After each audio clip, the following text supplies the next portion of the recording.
From the White House in the office of the President of the United States, we present an address by Dwight D. Eisenhower. This is the farewell address for President Eisenhower, whose 8 years as chief executive come to an end at noon Friday. Mr. Eisenhower has chosen this time for his final speech. Ladies and gentlemen, the President of the United States. Good evening, my fellow Americans. First, I should like to express my gratitude to the radio and television networks for the opportunities they have given me over the years to bring reports and messages to our nation. My special thanks go to them for the opportunity of addressing you this evening. 3 days from now, after half a century in the service of our country, I shall lay down the responsibilities of office as, in traditional and solemn ceremony, the authority of the presidency is vested in my successor. This evening, I come to you with a message of leave-taking and farewell, and to share a few final thoughts with you, my countrymen. Like every other citizen, I wish the new president and all who will labor with him Godspeed. I pray that the coming years will be blessed with peace and prosperity for all. Our people expect their president and the Congress to find essential agreement on issues of great moment, the wise resolution of which will better shape the future of the nation. My own relations with the Congress, which began on a remote and tenuous basis when, long ago, a member of the Senate appointed me to West Point, have since ranged to the intimate during the war and immediate post-war period, and finally to the mutually interdependent during these past 8 years. In this final relationship, the Congress and the administration have, on most vital issues, cooperated well to serve the nation good rather than mere partisanship, and so have assured that the business of the nation should go forward. So my official relationship with the Congress ends in a feeling, on my part, of gratitude that we have been able to do so much together. We now stand 10 years past the midpoint of a century that has witnessed 4 major wars among great nations. 3 of these involved our own country. Despite these holocausts, America is today the strongest, the most influential, and most productive nation in the world. Understandably proud of this preeminence, we yet realize that America's leadership and prestige depend not merely upon our unmatched material progress, riches, and military strength, but on how we use our power in the interest of world peace and human betterment. Throughout America's adventure in free government, our basic purposes have been to keep the peace, to foster progress in human achievement, and to enhance liberty, dignity, and integrity among peoples and among nations. To strive for less would be unworthy of a free and religious people. Any failure traceable to arrogance or our lack of comprehension or readiness to sacrifice would inflict upon us grievous hurt, both at home and abroad. Progress toward these noble goals is persistently threatened by the conflict now engulfing the world. It commands our whole attention, absorbs our very beings. We face a hostile ideology, global in scope, atheistic in character, ruthless in purpose, and insidious in method. Unhappily, the danger it poses promises to be of indefinite duration. To meet it successfully, there is call for not so much the emotional and transitory sacrifices of crisis, but rather those which enable us to carry forward steadily, surely, and without complaint, the burdens of a prolonged and complex struggle with liberty, the stake. Only thus shall we remain, despite every provocation, on our charted course toward permanent peace and human betterment. Crises there will continue to be. In meeting them, whether foreign or domestic, great or small, there is a recurring temptation to feel that some spectacular and costly action could become the miraculous solution to all current difficulties. A huge increase in newer elements of our defenses, development of unrealistic programs to cure every ill in agriculture, a dramatic expansion in basic and applied research. These and many other possibilities, each possibly promising in itself, may be suggested as the only way to the road we wish to travel. But each proposal must be weighed in the light of a broader consideration, the need to maintain balance in and among national programs. Balance between the private and the public economy. Balance between the cost and hoped-for advantages. Balance between the clearly necessary and the comfortably desirable. Balance between our essential requirements as a nation and the duties imposed by the nation upon the individual. Balance between actions of the moment and the national welfare of the future. Good judgment seeks balance in progress. Lack of it eventually finds imbalance and frustration. The record of many decades stands as proof that our people and their government have, in the main, understood these truths and have responded to them well in the face of threat and stress. But threats, new in kind or degree, constantly arise. Of these I mention two only. A vital element in keeping the peace is our military establishment. Our arms must be mighty, ready for instant action, so that no potential aggressor may be tempted to risk his own destruction. Our military organization today bears little relation to that known of any of my predecessors in peacetime, or indeed by the fighting men of World War II or Korea. Until the latest of our world conflicts, the United States had no armaments industry. American makers of plowshares could, with time and as required, make swords as well.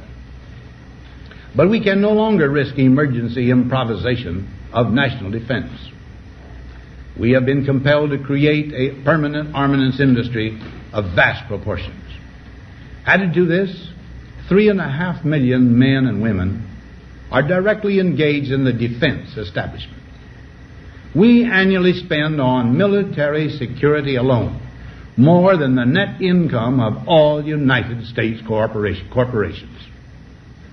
Now, this conjunction of an immense military establishment and a large arms industry is new in the American experience. The total influence, economic, political, even spiritual, is felt in every city, every state house, every office of the federal government. We recognize the imperative need for this development, yet we must not fail to comprehend its grave implications. Our toil, resources, and livelihood are all involved. So is the very structure of our society.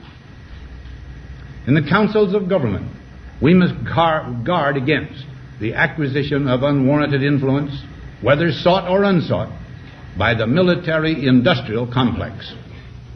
The potential for the disastrous rise of misplaced power exists and will persist. We must never let the weight of this combination endanger our liberties or democratic processes. We should take nothing for granted. Only an alert and knowledgeable citizenry can compel the proper meshing of the huge industrial and military machinery of defense with our peaceful methods and goals, so that security and liberty may prosper together.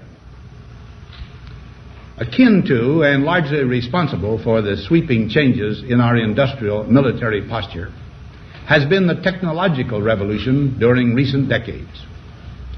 In this revolution, research has become central. It also becomes more formalized, complex, and costly. A steadily increasing share is conducted for, by, or at the direction of the federal government. Today, the solitary inventor, tinkering in his shop, has been overshadowed by task forces of scientists. in laboratories and testing fields. In the same fashion, the free university, historically the fountainhead of free ideas and scientific discovery, has experienced a revolution in the conduct of research. Partly because of the huge costs involved, a government contract becomes virtually a substitute for intellectual curiosity. For every old blackboard, there are now hundreds of new electronic computers. The prospect of domination of the nation's scholars by federal employment, project allocations, and the power of money is ever present and is gravely to be regarded.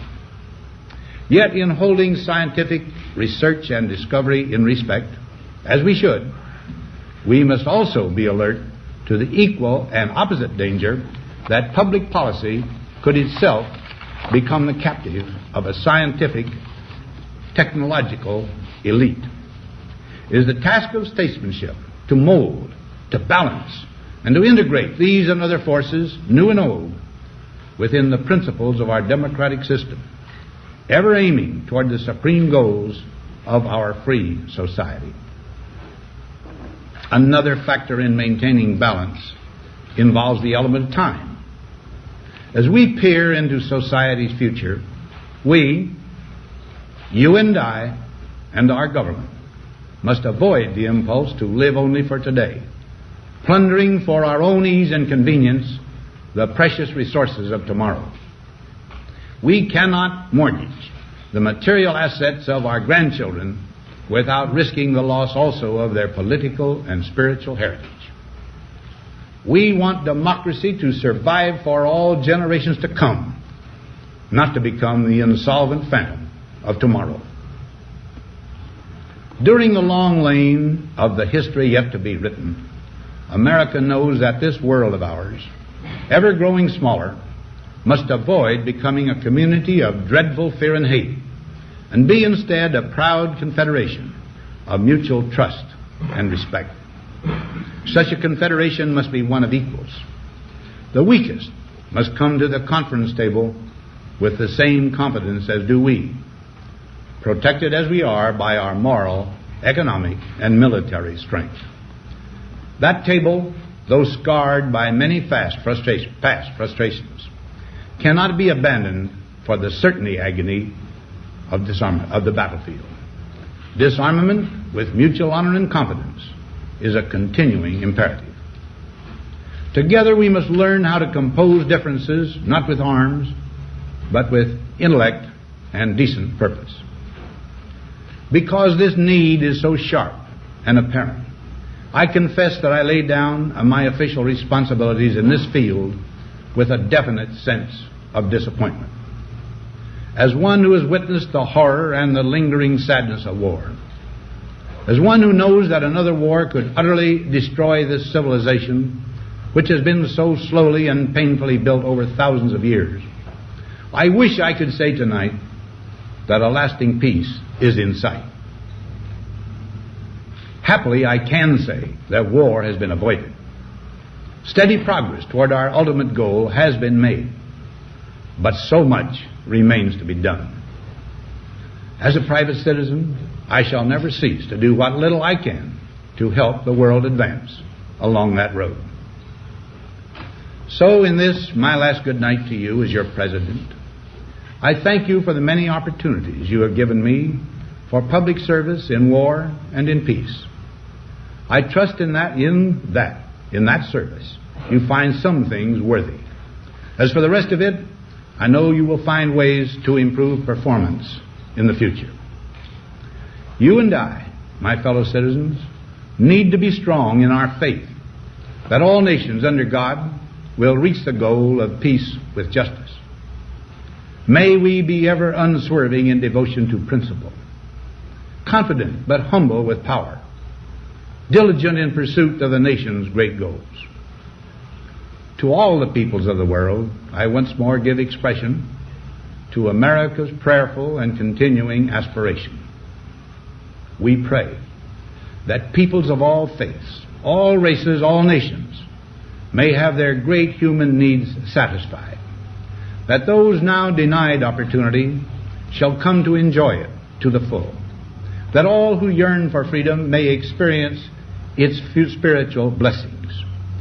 Those who have freedom will understand also its heavy responsibility, that all who are insensitive to the needs of others will learn charity, and that the scourges of poverty, disease, and ignorance will be made disappear from the earth, and that in the goodness of time all peoples will come to live together in a peace guaranteed by the binding force of mutual respect and love. Now, on Friday noon, I am to become a private citizen. I am proud to do so. I look forward to it. Thank you, and good night.